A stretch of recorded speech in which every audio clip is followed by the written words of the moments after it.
You're listening to the Guitar Heroes podcast.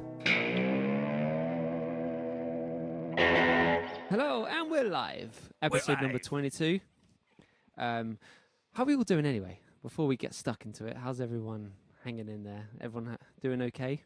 We're doing okay, I think. Well, I am. Phil? No. Terrible. I'm serious, and it's not all the drink. I'm terrible. I've done me back in. Oh, no. Oh. Have you done that? What have you done? Yeah. Well, I don't know actually what I've done. I went to a chiropractor this afternoon, and apparently I've got a twisted pelvis. So, yeah. A twisted pelvis. How does Yeah. one get a twisted pelvis? Dare I Well, ask? I think it's all those weird positions I've been getting into urinate on my garden. I think that's what I was going to say, how is the ongoing feud with the neighbour's cat? Yeah, well, it's got a little bit more tricky now because it stays daylight for quite a while, so now the neighbours can see me. Oh dear. Yeah, no, I've given up, to be honest. I've just given up on that. Just do what you want. Although my head jog was the first time last night, I saw my head jog out again. So that's, well, I say my hedge. It's not my head jog. It belongs to nature. It belongs to the world, to the planet. But it resides in my garden, so it's my hedge jog. But I've said it before, and I'll say it again. We need to get back to gigging. These are the things that are occupying This is so days. so important. I don't know if I'm going to go have back gigging now, to be honest. I'm quite happy just sat there naked in my back garden waiting for cats to pass by so I can urinate on them and looking Do you know after what my the head jog. highlight Yeah. of my day today? I went to the car wash. That was fun. Did you take your Oh, car good. or did you just go to watch Yeah, other yeah. people's been washed? Oh. No. I did take the car, and yeah, I enjoy. Oh, what you drinking, Phil? Is that some port? Same old, yes, bottle of port. Does that help numb the pain? Does it? Are you in pain, Phil, with the twisted pelvis? Yeah, bloody hell. I've been up since 4:30 this morning. It's terrible. It's awful. I've never known I like it. So what can you do to help with that? Have you got Drink. the chiropractor giving you some exercises, or he just recommends drinking strong port and Just drink, yeah, and until you fall asleep, and then. But yeah, the problem is I'm waking up halfway through the night, going, I hate this. Oh dear. Yeah. Oh dear. uh, Well, rest up. Take it easy. yeah. Yeah. So So, I mean, I'm you not got one to to complain and moan, as you know. I'll soldier on. Chris, what's that you got there? Just a lager this evening. I'm getting ready for next week's opening of the pubs. I've actually got a proper pub pint glass tonight with a nice pint of nice. Doom Bar in there. Oh, it's ale, nice. Yeah. Look Good- at that. Look good at that. man. Good It's man. actually I don't know whether I should say this, but this is actually a glass that I did steal from a pub. So many moons ago. That's okay. Accidentally. It's my favourite hot Accidentally. chocolate glass, cup glass thing came from somewhere. I won't say mention. I won't say the name. It rhymes with Horners. Okay. I went for a phase of collecting cups. Don't know, everywhere I went, like if I'd visited Wessex FM for a radio interview or something, I'd grab a Wessex FM cup. I'm yet to get Story Guitar Heroes cup. Don't have one of those yet. Oh yeah, we've had a few problems with those. We only sort of did them as a Christmas present, and you weren't here then. So yeah, we're a few redesigns out, I think, actually, but yeah, they're quite expensive to produce. The cups, do you know that? It's like, No, not at all. No, I didn't.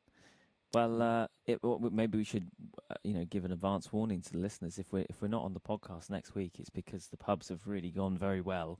And are you guys like I didn't think I would be, but I'm actually really excited about this because we're recording this today. Actually, by the time people listen to this, we would have passed the 12th. So today is the 6th of April, but of course, on Monday the 12th, that's when we're getting this big relaxing of everything. There's going to be non-essential retail and pub gardens and all that sort of stuff. And I didn't think I'd be that bothered about it, but now it's like a week away. I'm actually really excited, not because I'm desperate to just go and drink, but just to go and have that, that sense of normality, and just, even if it is just sat in a garden, a pint, packet of crisps, and look, this looks like real life again.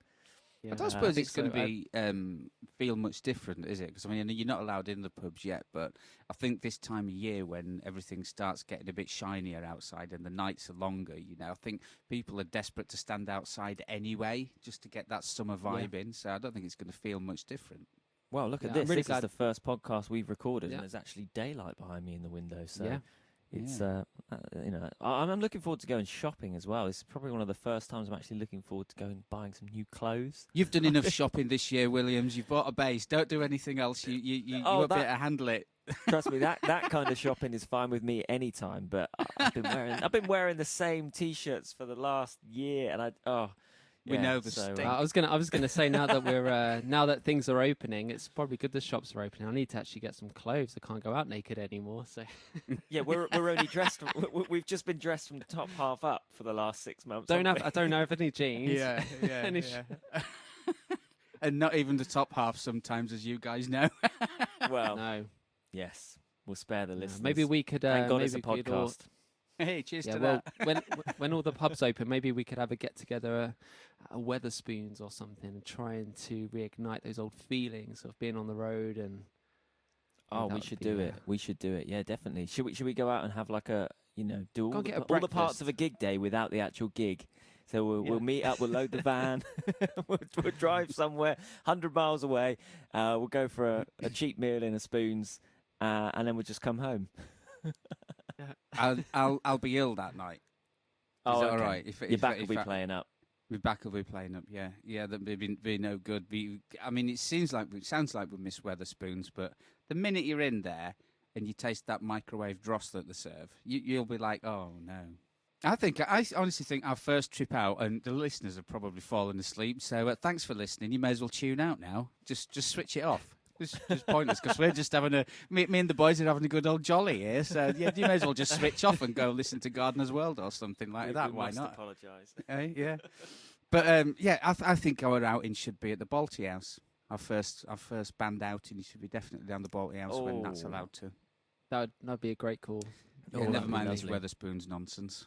I'm That- used to So- proper cooking now. Jay's like, Yeah. I get proper meals. Never mind this microwave ding stuff. It's I'm not used to that anymore. I've gone upper class, boys. Yeah. So say we're at the Balti House. What are you going to order? What's your curry of choice? Okay, it's good. This is going I to get thought we really were boring. going to for the move listeners, on. isn't it? I thought that was enough Yeah. of that. I'm and going to then order no. a curry, Chris. Moving on. Oh. No, go on, All right, then. let's Go move on. People are intrigued Go on, now. all People right. are going, come on, tell us. What are you going to have? Phil, what are you going to have? Okay, I'm going to have, it's the only place that does this one, but I'm going to have a vegetable Balti special masala, which you'll have to go to the Balti House in Weymouth to find out what that is. I'm going to have 2 chapatis with that. I'm going to have a sag paneer. And I'm going to have various bottles of Cobra. I think he's planned this in advance. You're ready, aren't you, Phil? I'm poised, mate. I'm like a coil spring ready to go. Yeah. Oh, man. Oh, well, there we go. What are we talking about tonight besides curries and well, pubs and I stuff? thought we could, as we're getting close to gigs potentially returning very soon, I thought we could talk about getting road ready for gigs. Maybe we could talk about how you guys maybe prepare for tours and gigs. Your go-to guitars, the ones that you're going to be kind of grabbing first for those gigs. What's in your survival kit, just in case, in desperate need of some little bits of tools and stuff. And generally, what you kind of enjoy most about being on the road. So, Okay. It's not Weatherspoons, mate- as you've probably I like it. Okay, But is so something a little bit educational, and maybe there's some aspiring musicians out there, old or Yeah. young, and or maybe just maybe it might be interesting for other people. I see this is something that there's quite a lot of info out there, isn't there? But Yeah. the I think opinions it's, can be quite varied on all this sort of stuff. I yeah, think. especially. But I think now it's very different now because we've had so long off from gigging, like over a year now. Mm. And I think getting ready to gig again now is very different as opposed to having a few weeks off. There's a lot more to kind of go through, a lot more to trying to catch up on in terms of material, playing wise, and but for me anyway, this whole time I've been practicing the whole lockdown period anyway. Since we went into lockdown, I've been practicing like every day. Got like a maintenance routine that I do, just keeps me in shape, kind of keeps me at a certain level. So when we do return to gigs, I'm kind of ready. But it's a little different for me, I suppose, as opposed to you guys, because obviously I'm joining the show. Everything's new to me. I'm a little bit out my comfort zone.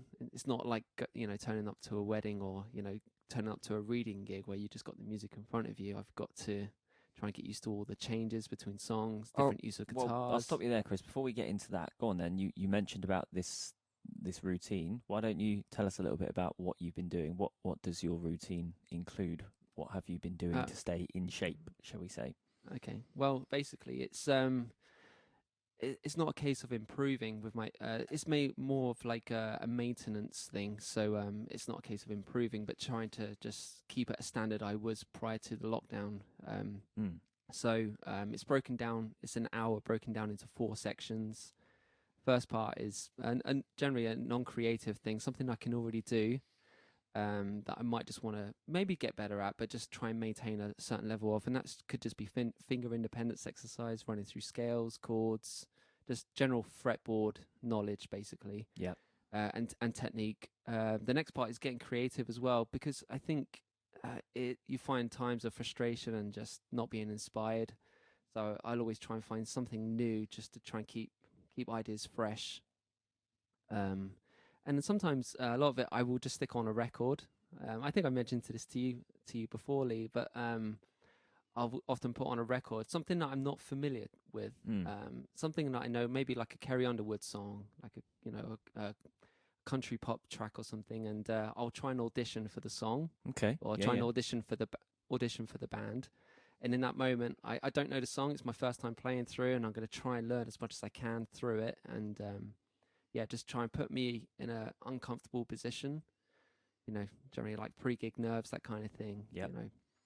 And have you been doing this? Is this sort of a daily thing? Have you been trying to do this daily or every day, every other day? Every day. Every day. Okay. If I'm out working, so obviously I've had to find another job during this lockdown period. So if I get back in the evenings, I'll do it then. But every day, without fail, I'll do this. Yep. And it's only an hour. It doesn't take long to get through, and it's broken into 4 sections, so it doesn't get very monotonous or anything.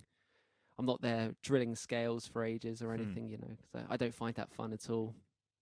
No, I think that kind of approach is useful in very, very small doses, isn't it? But I've always found that kills your inspiration. And here's something interesting, right? This has just literally popped into my head from a conversation I was having in the week. So it came from a podcast. Actually, it was an audio book that I was listening to, and it was let me just explain it. Inspiration, motivation, action. Okay, so these are three things. This is like a step-by-step process that most of us go through when we want to get something done. And that can be anything.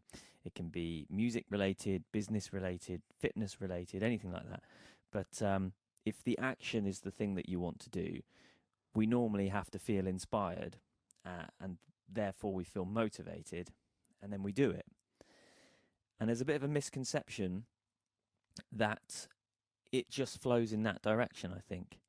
And what this guy was presenting in this thing I was listening to, he was saying that it's not like that. It's not a 3-stage process. It's actually a circle.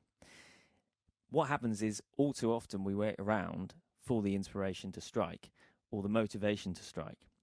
And that only happens a very small fraction of the time. He says if you think of it like a circle and you realize that the action of doing in turn gives you inspiration and therefore motivation, you actually get more done. So on those days, which are probably more than often, where you're not that inspired or you're not that motivated, the simple act of just doing, so in this case, the simple act of like just picking up your guitar, or for me it's been like just listening to some music, in turn brings about the inspiration. You suddenly feel that boost of motivation, and before you know it, you're off, you're practicing, you're learning new stuff.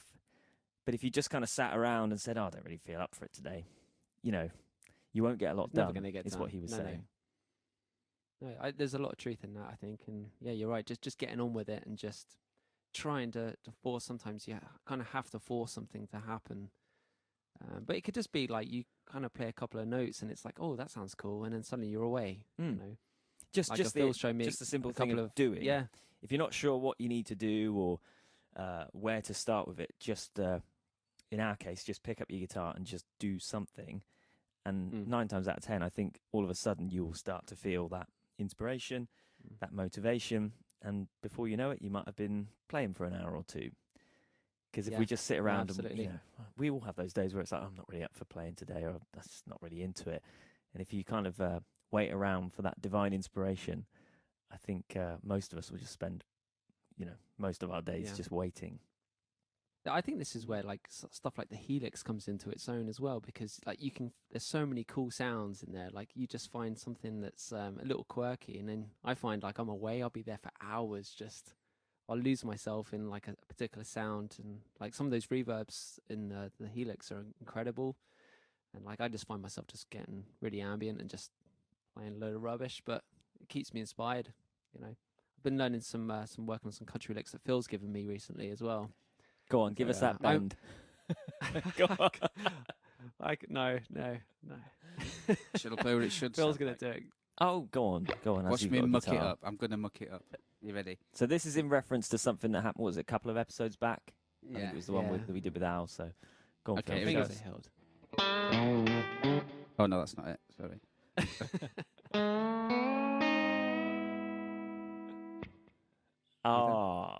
Do it again. Okay, so this is. So you bend down and you pick one up, strings that is, and then another one is you bend up, you bend down, and then you bend down and up at the same time. Whoa. Yeah, Sounds wicked, doesn't it? It's kind of like a lap steel, pedal steel type thing. Isn't it? Yeah, exactly. So if you like, if you're ending a song, C and D.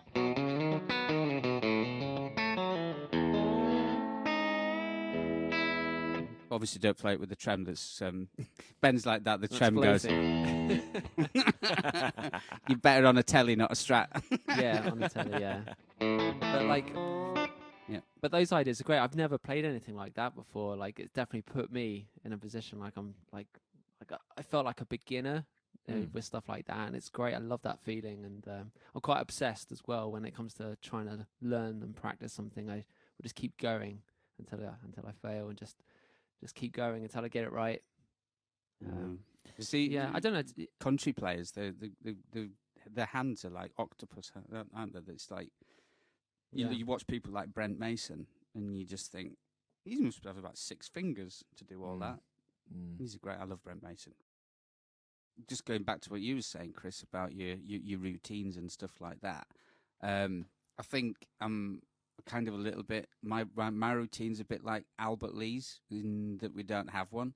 You know, when he gets home, he tinkers on his cars and doesn't play till he goes out again. And I think I do exactly. Not that I don't tinker on my car. I tinkle on the garden, but I don't tinkle on my car. But I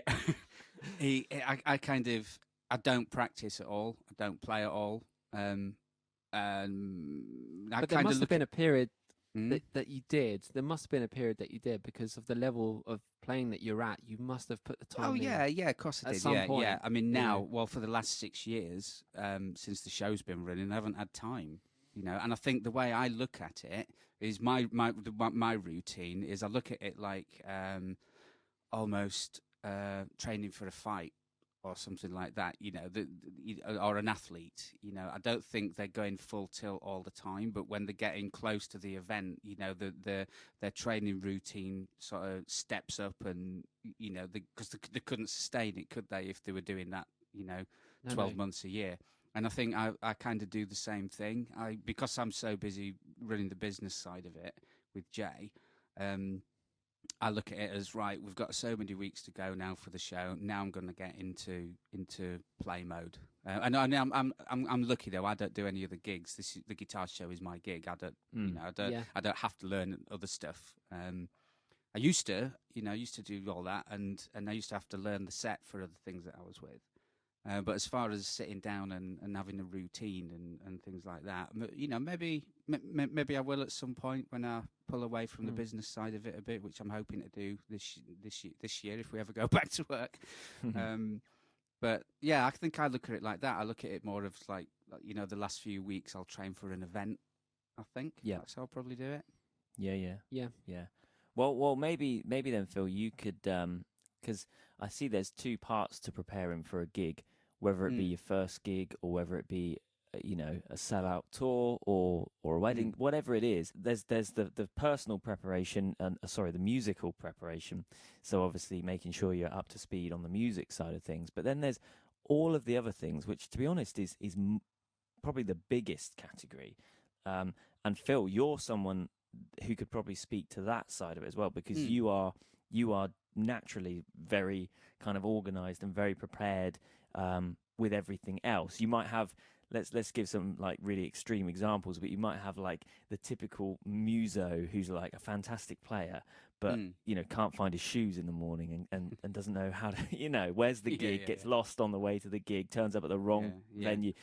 So maybe you could talk about the preparation that you do on the other side, because you've not only got yourself to organise, but you've also got us lot to kind of look after, and the logistics of the gigging and all the equipment and everything. So there must be a routine or a process that you go through on that side of things. Yeah, for sure. And that really is about preparation and giving yourself time to do it. Like, the reason why we're so busy now is because we're preparing for the autumn tour. And that's why. I mean, obviously you can't help it when gear goes wrong. Nobody takes dodgy gear out with them, but if it goes wrong on the night, there's nothing you can do about that, is there? That's just something that happens. But you be as prepared as you can. Like, we make sure that all the equipment's as good as it possibly can be, and that's done months before you go out. And the same with routing of shows. I mean, we're routing shows now 12, 18 months in advance. We're this year's done. We're looking at the end of 2022 now, going into 2023. So it never stops. The routing's a massive thing because, it's hard being on the road. And when you're, say you finish in Lincoln one night and then the next night you're in Aberdeen, that's not going to work, because all you're going to do, you're going to have a tired crew, you're going to have a tired band, and it's, you're not going to give your best performance. So all that is taken into consideration. You do get some things that happen, like it's the only night you can get in a theatre this year, so sorry guys, we've got a 6-hour drive next day. Rarely that happens, but it does. All things like hotel. I mean, it's down to money as well. I mean, hotels. I'm booking hotels. Well, I'm not at the minute because fingers crossed we're going back to work in July. But you just quite never know, do you? But I mean, normally all the hotels would be booked for next year now, and that saves us a lot of money. If you book a hotel for next week, you're going to be paying, I don't know, 100 quid a room, aren't you? Whereas if I book the same hotel in 12 months' time, I'm going to be paying 40 quid a room. So I guess the lesson there would be to consider your logistics in advance. And again, that can be there's logistics involved in a pub gig in town. That might sound silly, but there are, and there's logistics involved in a national tour. Like, you just have to apply the relevant degree of attention to it, and get your band together, make sure people turn up on time, and your routes are planned, and all the timings. That all that basic stuff is I guess it's relevant at whatever level you're at. It makes a difference. It makes a difference because I guess the ultimate goal is that everybody goes on stage as stress-free as possible, and the show is as good as it can be. And like you said, that doesn't matter whether it's a pub, theatre, or an arena. Exactly. It doesn't matter. Yeah. And I think because I've been, because I'm 108 years old, I've done a lot of stuff and been on every side of everything. I've been crew. I've had my guitar tuned and handed to me as well. So I've been on all sides of it, and I know everybody's job roles, and I know what makes their job role easy. I know what makes it. It's not easy. Sorry, wrong choice of words. I know what helps their day go better. Yeah. And like you say, you can't help bad things that happen. I think we did a local gig a few years ago, and between the band, I think we broke about 15 strings on stage in 2 sets. You know what I mean? It's like, things like that you can't help about. just happens. But No. you know, the things that you can put together, you know, like the routing, hotels, and that's a big deal. Is that hotels? It's a big deal when you're on the road. I was in a show called Circus of Horrors. And that's a well planned show, but it's a very, very hard work show. I think the most we did was 16 nights on the bounce, and our day off was a travel day, and then another 16 nights on the bounce. And it's hard work, you know. So the little things like, where's my hotel tonight? Where am I going to eat dinner? You know, things that you don't really think about, that you just think, oh, we'll go so and so, or we'll just have this. What should we have this for dinner? What should we have for dinner? What should we go do? You know, and you have a bit of a no. You need to know 2 days in advance, because that becomes a big deal. You know. Yeah. I guess all elements of prep are there just to make the job on the day as easy as it can be, because we all know the real job is that part on stage, whether that is, again, like I say, whether that's a pub, whether that's a wedding, a party, a theatre, an arena. It's all the same. Everything is prepped to make that part, the easiest as it can be. So maybe we could get into survival kits, and I want to know what's in the Walker bag of tricks. Well, always have spare underpants. That's always a given. You've got to have spare underpants everywhere. Oh, spare socks as well, in case you walk in a puddle. You don't want to be walking around wet feet all day. Exactly. Yeah, you don't want that. Yeah. Especially if you drop your underpants in a puddle. Yeah.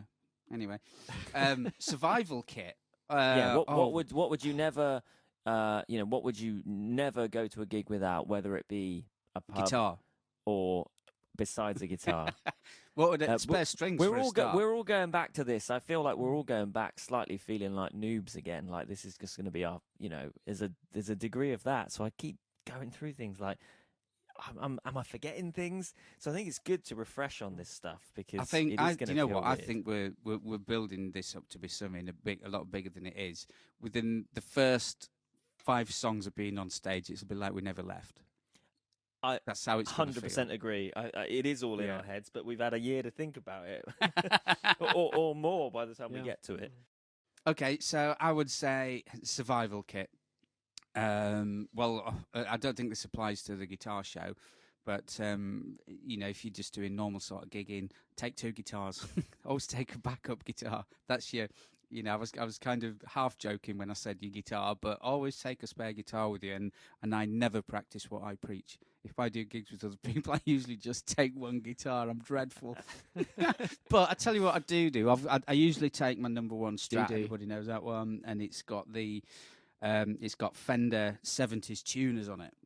And as you know, you've got to cut those to length, slot them in the slot, and otherwise you'll be turning the key, won't you, for about 3 those weeks. are my favourite style of tuners, because there is no overhang. Like I've got those on these. Yeah, on this same telly. type of thing. They're pretty much the same, aren't they? Just that from the front exactly, are the same, and but the back, they've obviously designed it slightly different. Yeah, but well, I find that way you always get a consistent amount of string length, but also you don't get any overhang, which destroys the inside of your case if you've got a soft case. Yeah, for sure. Yeah. Well, what I do, because I only take this normally, is when I restring the guitar, I cut 2 strings, for each string, and put 1 set on there, and then wrap the string up and put it in a packet. And then if I break a string on stage, they're already cut to length, and I can just change it straight away. See, this is what I'm talking about. This is what I wanted to get into. These are the little brilliant Walker hacks, life hacks. There's I mean, Chris, you would have already spotted them around the stage, but when you were with Phil us Walker's teching, life but hacks are our absolutely stage legendary. is just filled with these little nuggets of gold. Where Phil's just like he's found some little, it's sort of pirate teching, isn't it? There's like exactly. When I was putting my Helix board together, I've got my Helix in a flight case, and I've got a small board. First thing I did was like, Phil, what do I do with this? Well, like your pedal board with the mic stand, so you put a mic stand mount into the pedal board, so that the mic stand collapses, goes into the lid of the flight case, closes up. I mean that was just like, this is great. Well, that's purely because at the time I built that pedal board, it was quite a few years ago now. I don't have it anymore, but I was doing loads of different shows, and there's one thing I hate is different mic stands. I mean, people will get to know me that I'm quite OCD. I've got to have it my way, or it's I'm not happy. Mm.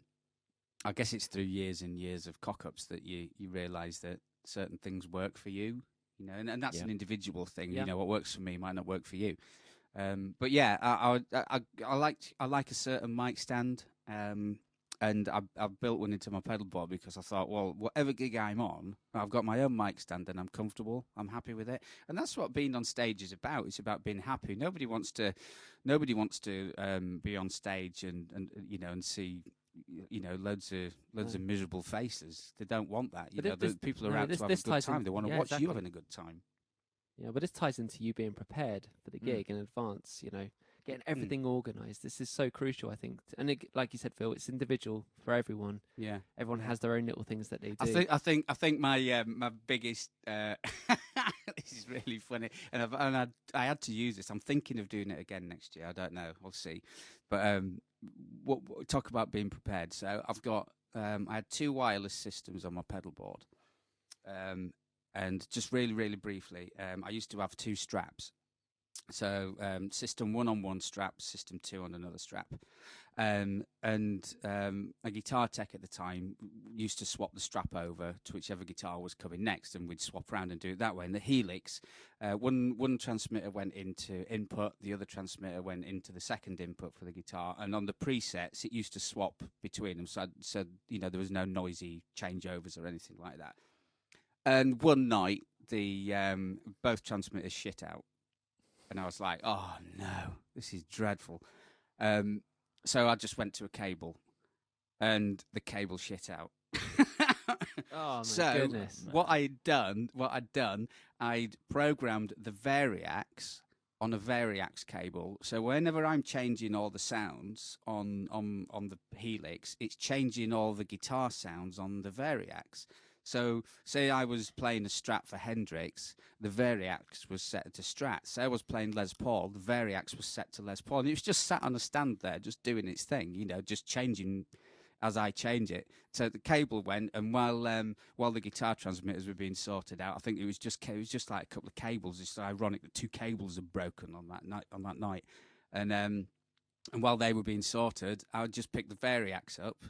And so it was like I did need, I had 3 backups or 2 backups that night, and I needed them. It was bizarre. But it's so important, though. But it makes you feel relaxed in your performance, reduces levels of anxiety. I was not 'cause relaxed everyone at the does. time, Chris.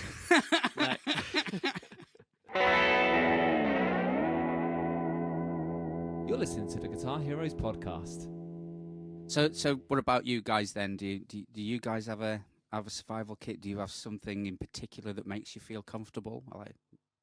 I do have one particular thing, Phil. Yes. See, I went onto Amazon. I got really anal about this. Again, Lee, we had so much time. Obviously, you mentioned we had so much time to think about everything. Yep. So I was like, right, I'm going to get super organized for the first time. Like, normally everything's just chucked into a bag. I kind of know everything I've got, but I thought I'd get really organized. I got these cases off Amazon. It's 3 different sizes. They all go into my small pedal board case. Phil loves a Oh, no. case. Phil loves a bag. He loves I a sent case. when I got this organised. I sent all these photos over to Phil, and it was like, Right, I was Phil, like, you Phil, need to put take a a- picture take a of this load on your of this, mate. Instagram so that we can send the listeners over there so they can see what we're talking about here. so in this small case, I've got one important thing. I got this from Phil. It's a makeup brush. Oh, bit of blusher. Do you know? But it's absolutely brilliant because when you're going on stage, you don't want to have a dirty-looking guitar. Like I got a nice microfiber cloth to wipe my guitar down, but this gets into all the this brush gets into all the little grooves, gets all the dust out, and also it's great for your pedals as well. It keeps your Helix nice and clean, dust-free. Yeah, and So, that's quite important because obviously if the stages are big, it's more difficult. But you do get people coming up, like pre-show and in the interval, taking photos of the guitars and taking photos of the pedal boards on stage if they can see them. And So yeah, I mean, it's got to be, you've got to be spick and span all the time, haven't you? Because you don't know where you're going to see that picture. So. It might come up on somebody's Facebook. Look how disgusting this pedal board is. I don't know. I kind of that. like you. You've seen my pedal board, and you know sometimes it gets a bit grubby, but I kind of like that. I love those pedal boards that look, like that's been on the road. That's well used. Phil's pedal board, it has toured the country up and down, but it is pristine. It looks brand new because there's nothing better than seeing Phil a couple of hours before showtime on the stage in a theatre on his own. You just glance out and see Phil on his hands and knees dusting his pedal board with a makeup brush. Yeah, it looks like you're dusting for Prince. Well, do you know what? But it's like genius, man. It's genius. We had a guitar tech, and like, I don't feel I can ask him to do that. I just feel like that is going to be taking the piss completely. I'm going, and it's a bit like Blue and M's, isn't it? It's part of your ritual. We know it's part of your ritual.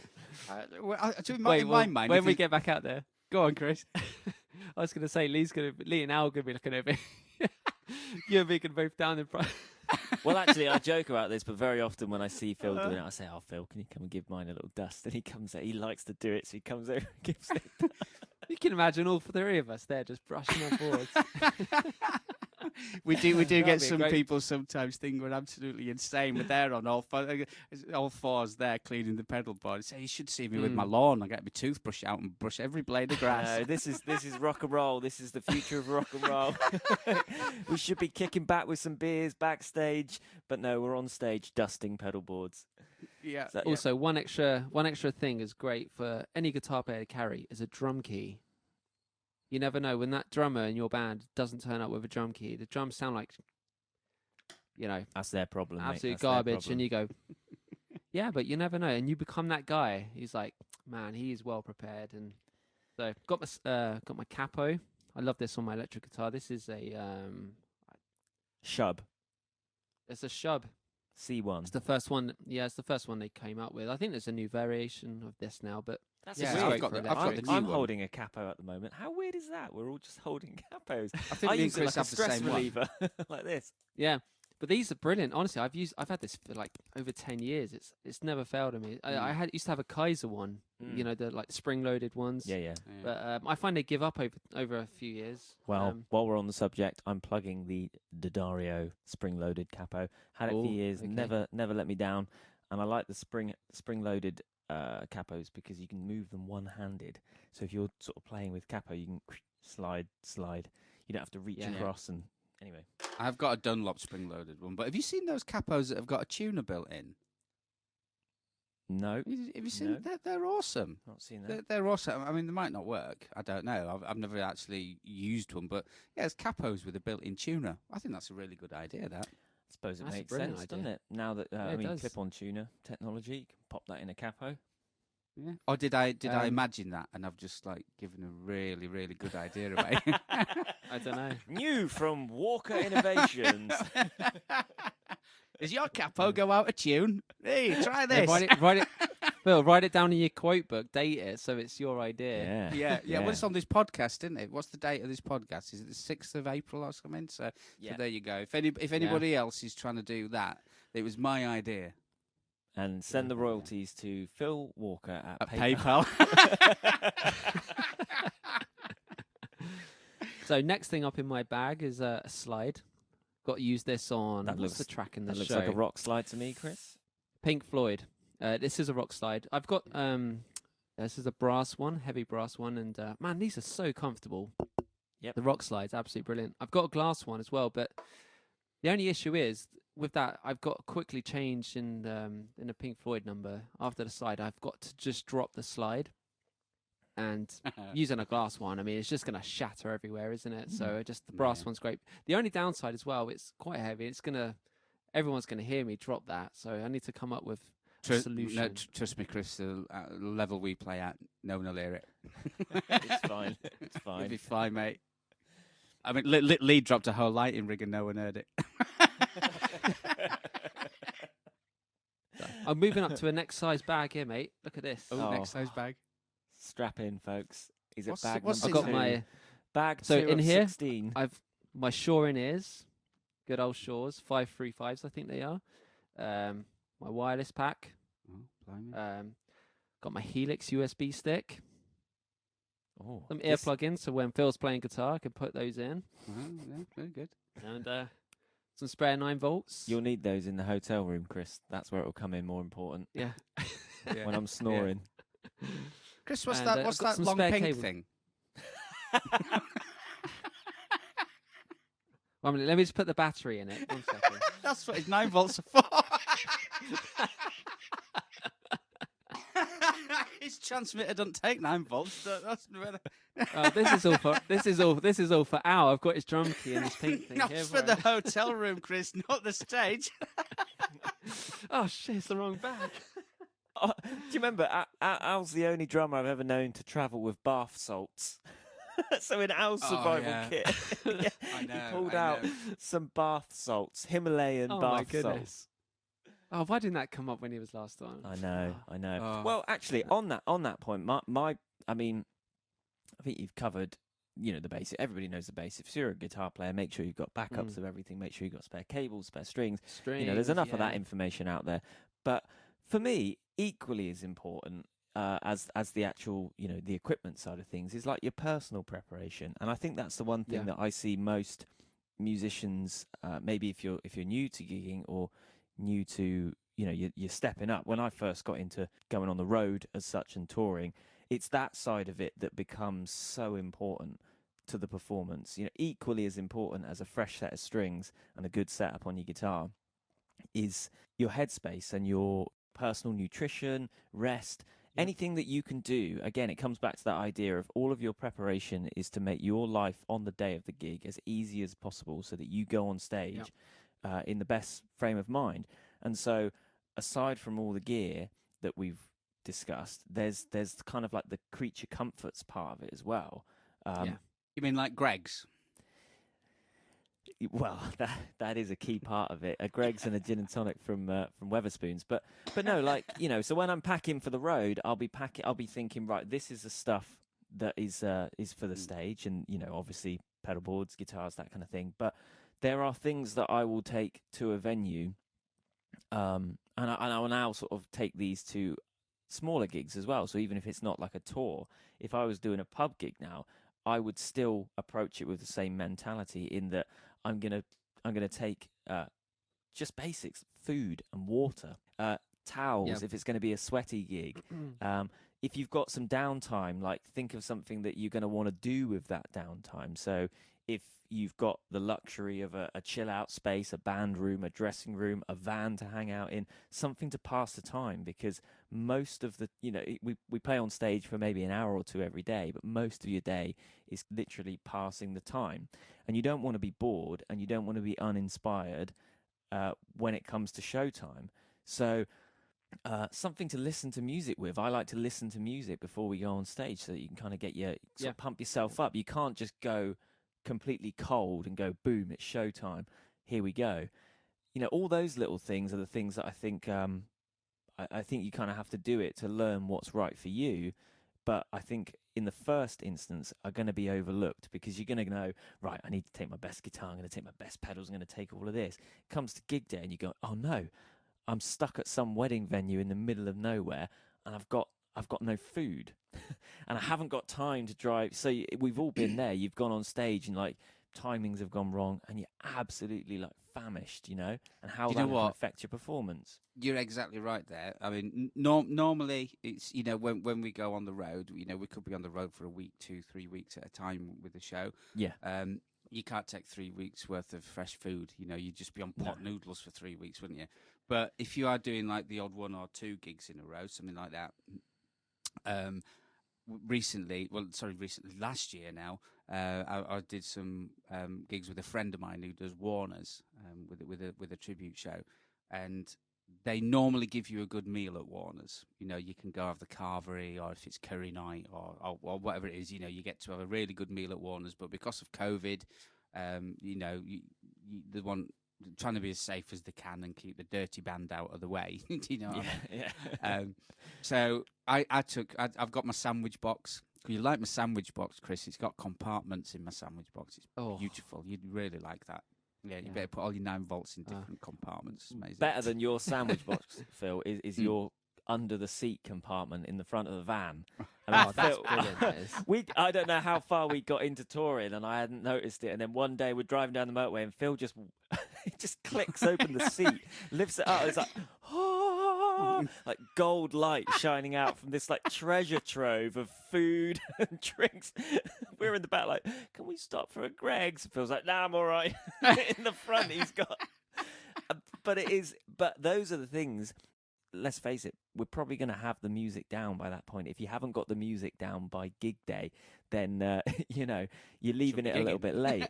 Exactly. Yeah, but it's those things that I think it's very easy to overlook how much of a difference and how much of an impact that can make to your performance. Yeah.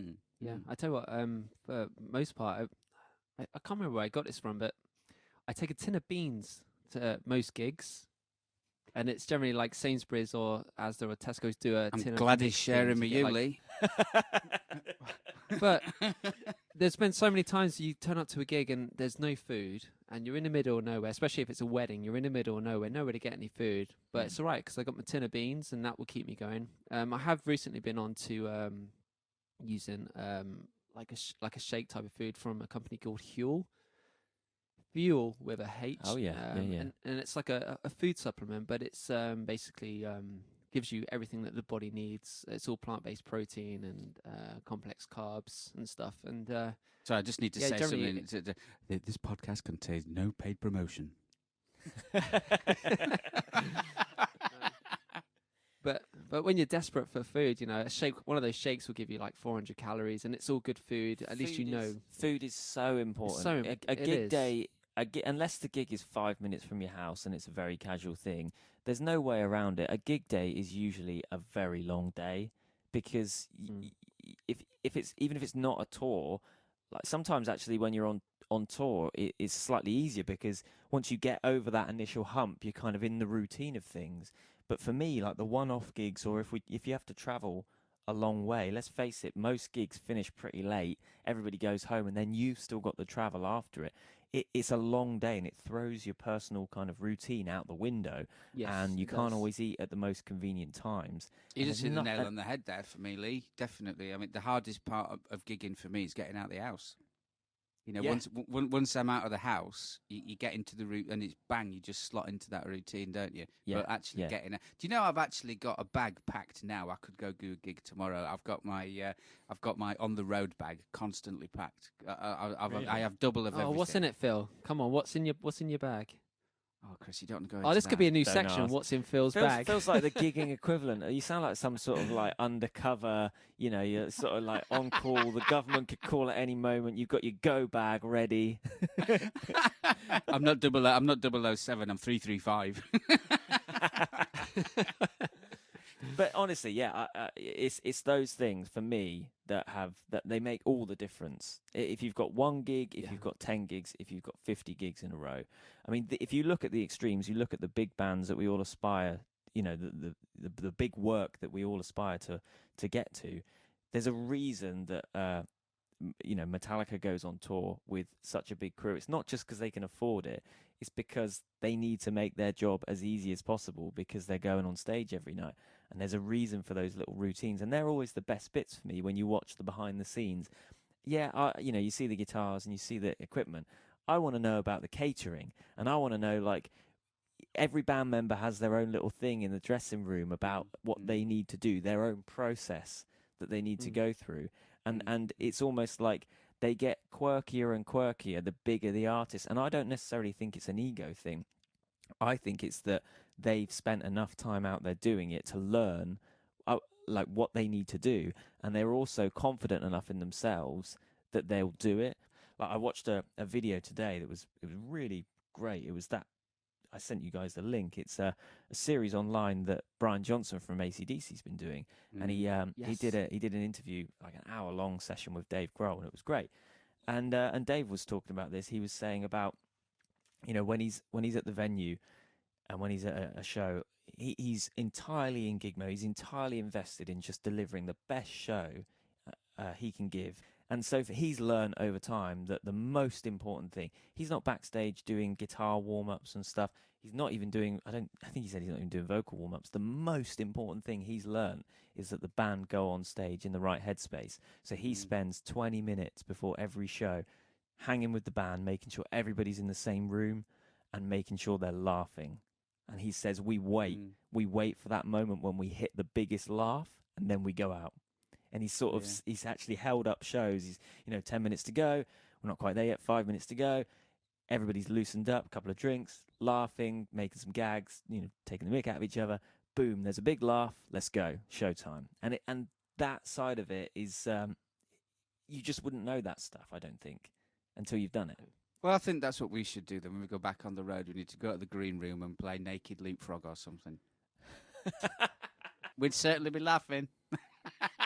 Yeah, but I think you're right on the point there. Being in a great headspace, I think, will deliver a great performance, won't it? You do your musical preparation in the years, the months, the weeks, the days running up to the gig. On the day, for me, Right now, it's all about headspace. It's all about headspace. And if you're in a Good band, food, it needs to be a collective Good food and headspace. headspace. Yeah. Mm. Mate, I can't wait to get back on the road and one of those Greg's jammy hearts. I love those shortbread things with a jammy heart in the middle, and a coffee. So okay, so this is going to wrap up, isn't it, soon? And we're going, so the moral of the story, stuff headspace, just go to Greg's. Hey, whatever it takes, whatever it Greg's puts means me in good the right headspace. Nothing puts me in the right frame of mind like a steak slice, I tell you that.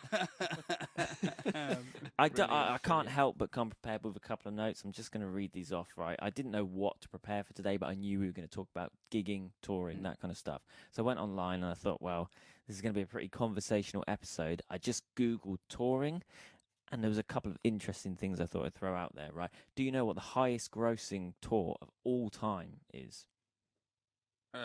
Would it be Iron Maiden's? This is obviously up until COVID, because there hasn't been anything for the last couple of years. But is this recent or of Iron all Maiden's time? tour? yeah, this is 2019. But of all time, but as of 2019, the highest grossing tour. Do you know what it is, I As of would have said Michael 2019. Jackson. Chris? I don't know. I was going to say the Iron Maiden one, where they managed to do all the continents, but I can't remember what year that was. I can't imagine they made much money on that one, to be honest, Chris. Well, no, because because obviously Bruce Dickinson's a pilot, and they reinforced an aircraft, didn't they, to take everyone on one plane, and apparently it was financially, it was very lucrative, I think. So. Well, I don't know how I feel about this. I suppose it's a good thing in the sense that at least there's a guitar on the stage. But Ed Sheeran, isn't it? My would next much would have been prefer- Cheeky Girls. I would much prefer that it was either Michael Jackson or Iron Maiden, but it was Ed Sheeran. So Ed Sheeran's Divide tour grossed $775 million. It's just him, right? Was it just him Yeah, on stage yeah. with the loop pedal? Yeah, Oh, I do you think know so. what? No, hang on a minute. Right, this podcast it's going to drag on a little bit, is this? But Oh no, here we go. cue the sodding music. Fool's rent. Right, listen up. Anybody that slates Ed Sheeran are going to have me to answer to. I tell you what, because love him, hate him, I don't care what you feel about him personally, but that guy is a talent. He can write the course he songs. is. If you can stand on a stage by yourself, or say for a Glastonbury or the sellout arenas, stadiums that he does. I mean, there's over £1 million worth of tickets in that venue, and it's reliant on one person. And he does all the looping himself. He's it's not like he's singing to backing tracks or anything like that. All the noise literally comes from him. That's a pressure, is that? That's a pressure. You don't agree? Breathe. Lee likes the Right. cheeky girls. No. Right.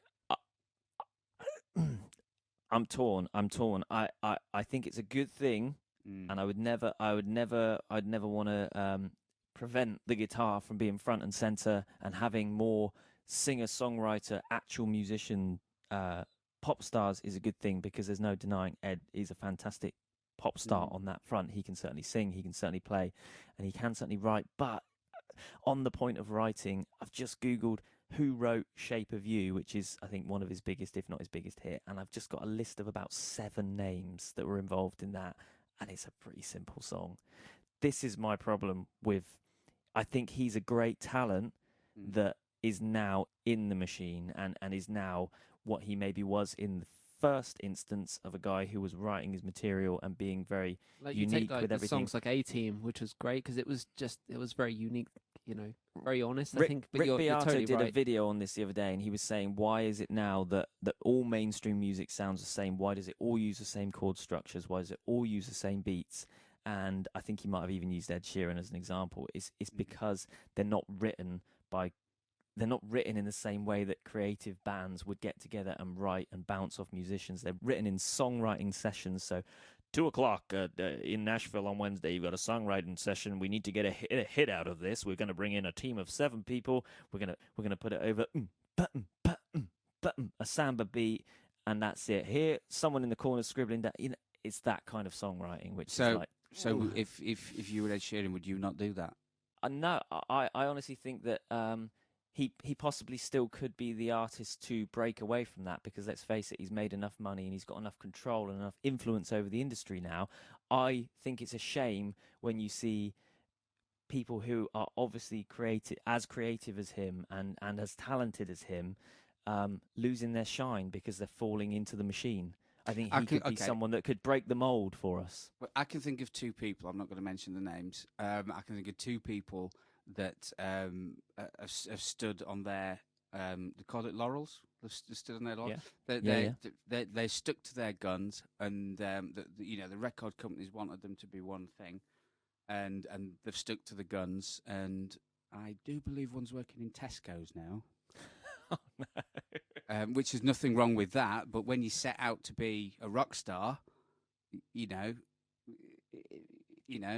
like, well, if they and just think all the years down the line, if they had have just gone into the machine, they could have got themselves into a position where they can do what they like, and that. So you're telling that is me that possible.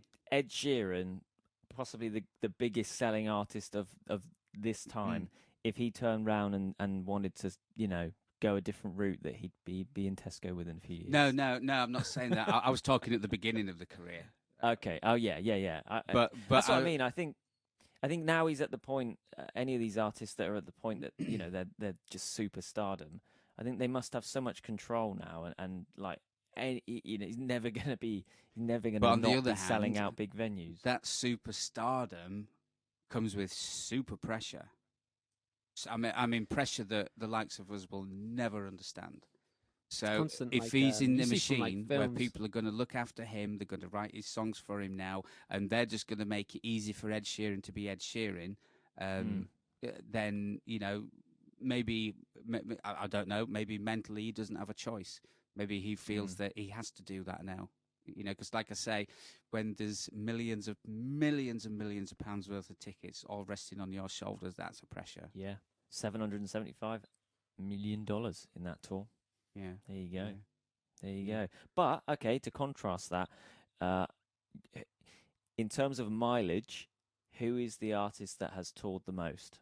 I thought you was going to say, and who's the least grossing tour? That's easy. That's Story of Guitar Heroes.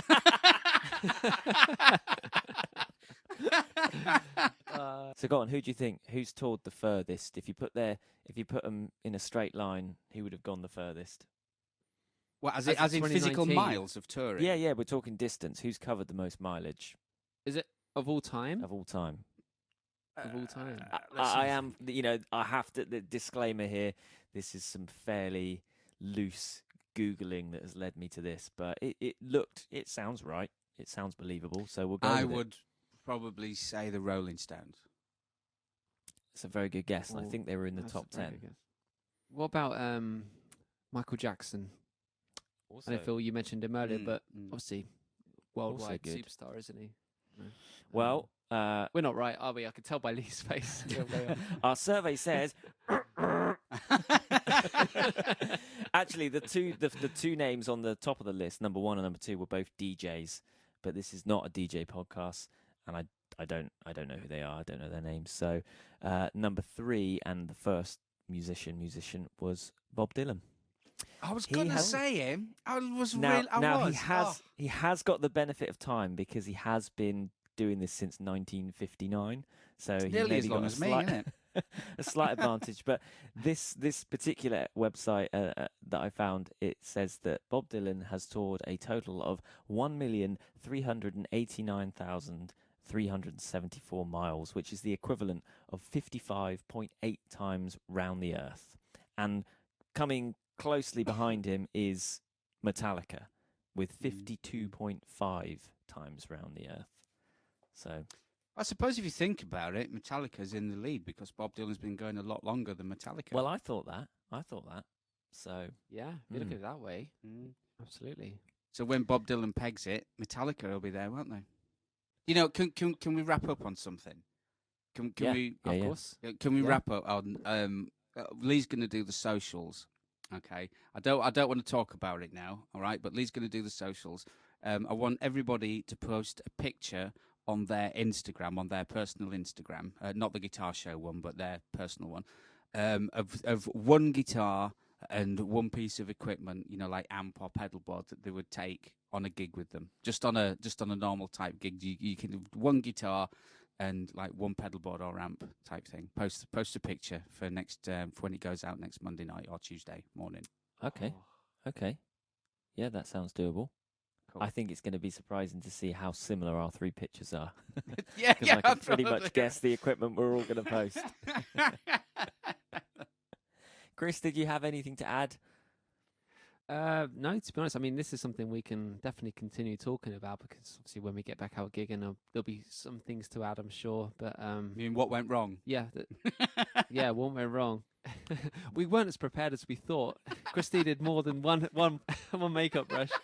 Well, to find us on social media, you can head over to Instagram and search for Phil Walker Guitar, Chris Anthony Guitar, and Lee Troy Guitar. On Facebook, it's Phil Walker Guitarist, Lee Williams Guitarist, and Chris Anthony Guitar. You can search Story of Guitar Heroes on Instagram and Facebook, and of course, there's a website, www.storyofguitarheroes.com. If you want to check out some videos, see some behind the scenes, guitar demos, and all that stuff, head over to YouTube and search for Phil Walker Guitarist. Lovely. Well, lovely to chat, guys, and I'm sure I'll see you next week. See you next Been a week in the pleasure. pub. Yeah, In the pub, in the Weatherspoons for breakfast. Lovely. Still be there at breakfast. Cheerio, chaps. See you later.